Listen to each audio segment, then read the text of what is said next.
can have your attention, please. A lot of times I hate to break up the conversations because there's so much that we can learn from one another.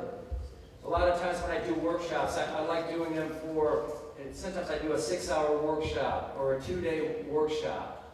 And those are the ones that I really love because normally it's small groups and you get to know people. And it's amazing what we can learn from one another. Sometimes what I end up doing, if it's a smaller group and I have more time, I'll have a big board or a whiteboard, and I'll have someone or myself will write the lessons on the whiteboard. And when we look at those lessons, it's really powerful. You start seeing what a tremendous impact sport has had on your life. But then I ask another question. And the question is, how did you learn this? How did you learn? And really, was there a coach? Did you learn it on your own? Because I want to know, how are these lessons either being taught? Because I want to become a better teacher. Each of you want to become better teachers. How is this happening? Is it happening just by chance? I think there's people behind it, and those people are people like you.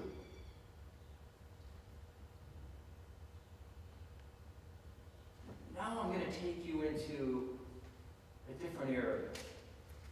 Because, unfortunately, sport also has a bad side. Almost daily, newspapers have lead stories about athletes and coaches behaving poorly. On some days in the States, the sports section reads more like a police blotter. It's embarrassing. People getting arrested for all these different things.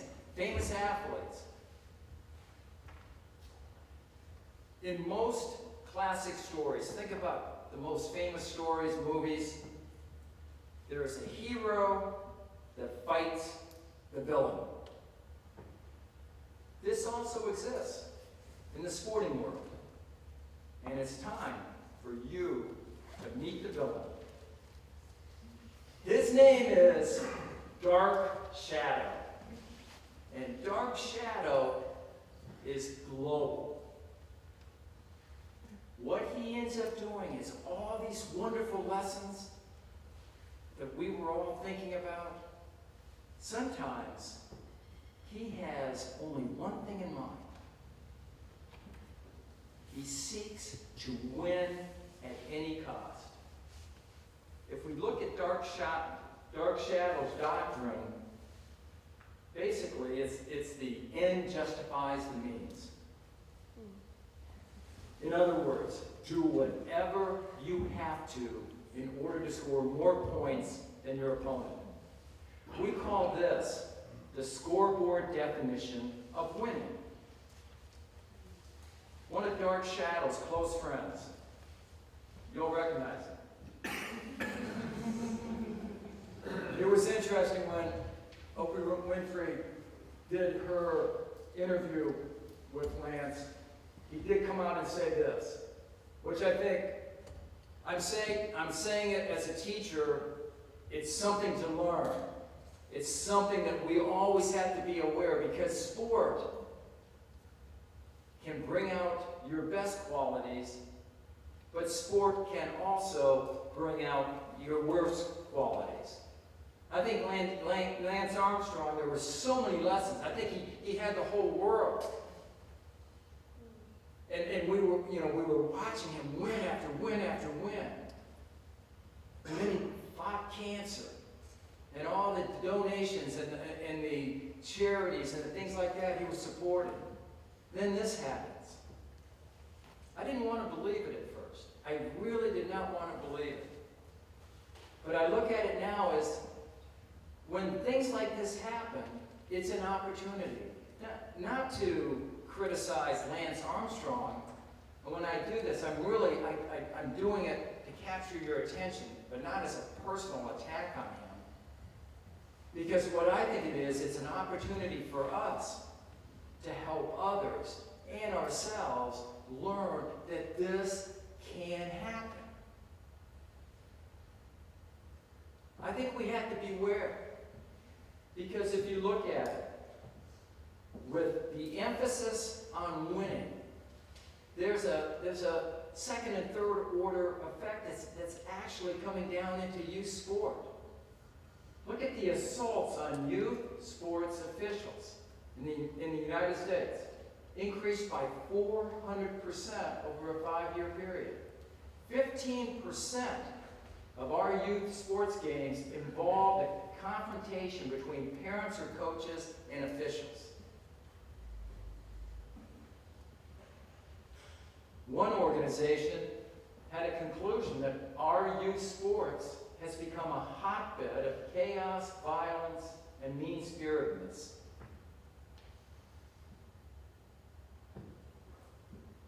It really bothers me.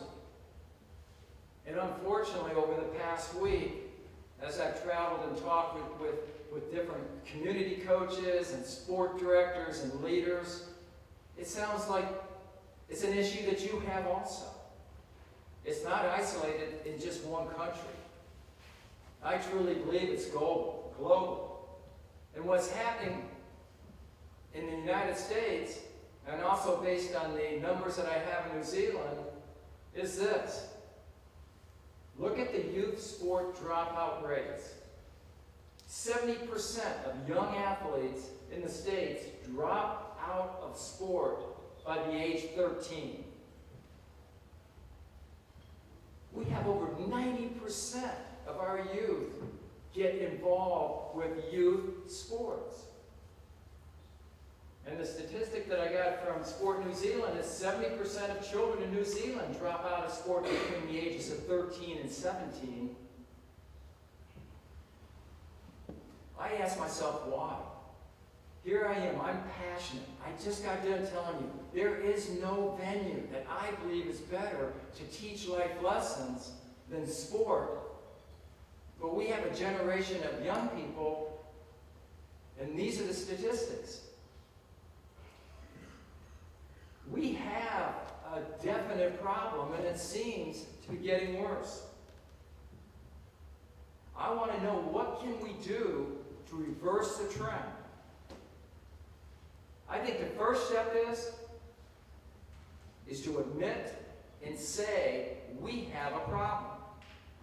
For years, I know in our country, we said, well, that's just an isolated situation. But then it just kept growing. So the first step is an awareness. The second step is a shared concern for our children, our country, and basically the world about what is going on in sport. And the third step is to implement values-based, formal and informal sport programs in our schools that will help bring meaningful change in society's standards and behaviors. Can it be done? Yes, it can be done. And I told you this is a story, so you're going to get to meet the hero. And we've named him Super Sport. And Super Sport sees the potential value in all types of sport for everyone. He believes both informal and formal sport significantly develop youth in all the domains, the cognitive, the physical, the social, the emotional. When I think of sport, I look at it holistically. At no point in my coaching career was I just concerned with the physical. Because if you were truly getting someone to reach their full potential, it's the interrelationship of all the domains that make that happen. And you as a coach, I feel, are responsible and probably are the best person to be able to help someone in all those areas. I heard it this morning, and I agree totally as far as looking at it from the whole concept of what young people want. We have to find out, what do they want? We have to ask the right questions. I don't know if these three things are the right answers, but if I were in your shoes and I was charged to build something like what you're doing right now and investigate it, I love the challenge that you have. I really love it. And I would find out, before you start building anything, what do young people want? Most of the time, they want to have fun. They want to be around their friends or their mates. The third thing that all of us need, we want to feel good about ourselves. Put yourself in a young person's position.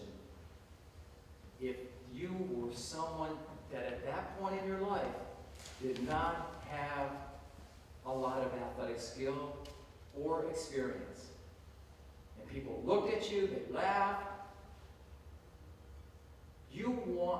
I can remember, I'll tell you a quick story about myself, and I don't say this very often. I started this crusade as far as for sport a long time ago without even knowing it. When I was a youngster, and this was, as you can tell, a long time ago, I had something that, at that time, the doctor said was delayed speech. I could make sounds, but no one could understand what I was saying. I was very sensitive, and other than my family members, I don't think anyone truly understood what was inside of me. At school, my first 2 years in primary, they did not believe that I belonged in that public school. I needed to go to a special school. And back in those days, a special school was not any place that you probably would want to be, because it would earmark you for life. My parents were battlers. A lot of the determination that I have, I got it from my parents. I saw my mother fight for me, her belief. It was amazing. There was one thing, because socially I had very few connections, friends, but my parents noticed that when it came to sport, I had something special. Suddenly I gained enough confidence because I knew that on the playgrounds or in the backyards that my peers would want me to be on the team. I started gaining self-worth through sport. I had a teacher in the 2nd grade that at that particular point I had evolved enough or had enough confidence that she was able to take me really to the next level. I look at sport now and I look at young people and I see people like myself that a lot of times get overlooked. Sport is for everyone. There are lessons that you can learn. It has nothing to do with whether or not that athlete or that person is going to end up playing at the highest level, being a professional player. At the moment that you're working with that young person, what are they gaining? Are you helping them believe in themselves? 4 most important words. I believe in you. I wanted my players, and as I work with team members, and once I get to know them, and I really do, I want them to know that I believe in them. Because I know when people have a belief in me, I want to make sure that I never, ever not bring my very, very best. And I think that's what we can do with young people more than anything else. Our challenge, and I thought about this when I knew that I was going to talk, is when we talk about informal sport, really, what is informal sport? Because informal sport began for me at a very early age when I started playing in the playgrounds. That was informal sport. There were no officials. There were no coaches. We did everything right there. If there was a decision we had to work it out. If we didn't have uniforms. We weren't just like one team. If one of my friends had to go home for dinner, we just replaced him with someone else. Maybe I went on that team. We just kept playing. It was neat. That was my first introduction to informal sport. It was beautiful. I think this last 24 hours for you, as you've shared ideas, I'm sure you're getting further along on the journey as far as informal sport, the power of it. And at the end of the day, and I'm just going to put my personal opinion in, I look at sport as this phenomenal opportunity. I don't break it down into, okay, now this is the formal piece, and this is the informal. To me, at the end of the day, wherever that young person fits best, and a lot of times they decide that based on their interests, their talent. I hope at the end of the day that young people are gaining the same life lessons from sport. In the States, I work a lot with the so-called premier, the more elite athletes. As I've retired from West Point a year ago, I'm starting to get passionate about the grassroots. I'm getting passionate about what you do and what types of people that you're influencing. I really am, because it bothered me, the sense of entitlement that athletes, the higher up they go. There's been numerous studies. And do you realize, at least in the United States, that the more years that an athlete participates in sport and the higher they go as far as levels, their moral reasoning declines. Their moral reasoning declines. Wow. What's that saying? And then we wonder why we have poor sport models professionally. I think we really need to take a real hard look at it. For all of you, a couple things I would like to share. This is based on the many years I've been in sport, as a coach, as a professor, my 12 years at West Point. I like to talk about the 3 C's. We always talk about the importance of communication. And one of the groups talked about it this morning when I asked them what were the values. Boy, the 4 or 5 things that they said, this is what each of us have learned. It was exciting. One of them was communication. I agree. But what I've learned throughout my career is this. We can all communicate. The key is, are you connected? As you work with young people, yes, you hope that they're listening to you, but make sure, ask the right questions, listen to them. See if they truly are. Is there a connection there? There's a 3rd C, though. Because if you want to have that connection, the 3rd C is caring. Someone has to know that you care about them. It's amazing how much more they will pick up from you. So before you can connect with young people, they must know that you truly care about them.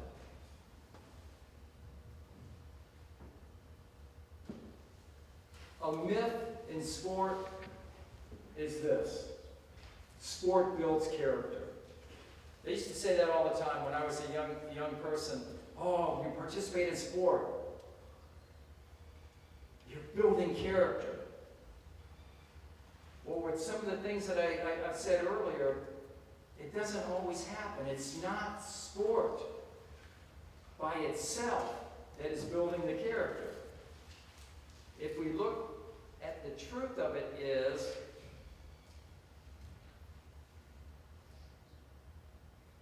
sport reveals character.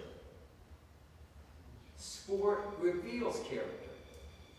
But I am very, very firm when I say this in my belief that sport does build character when a leader, a coach, a director, an internal leader possesses character, they model character, and they intentionally teach character.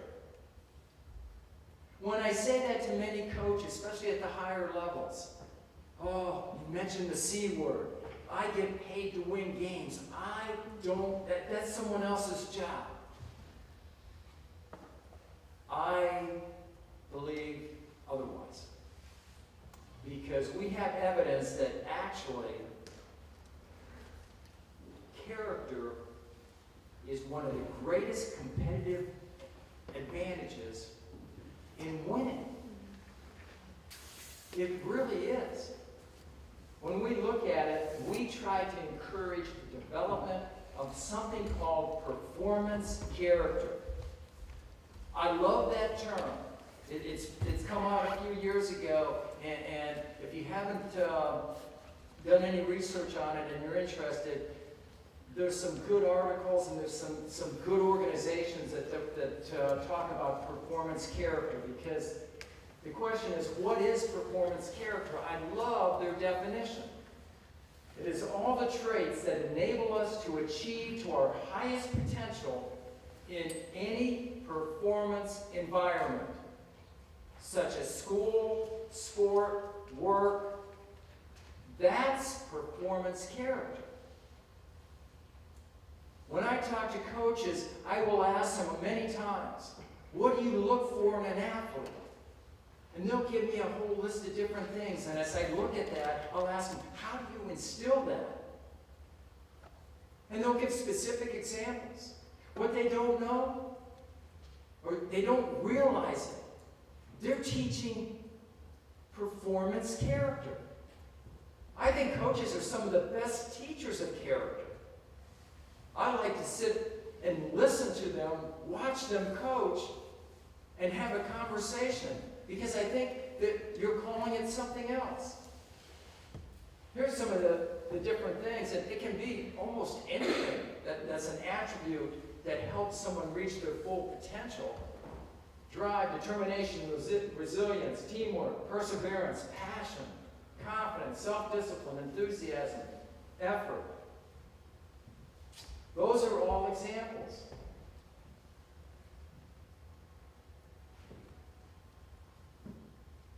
I would like to share something that goes right along with this whole concept of performance character.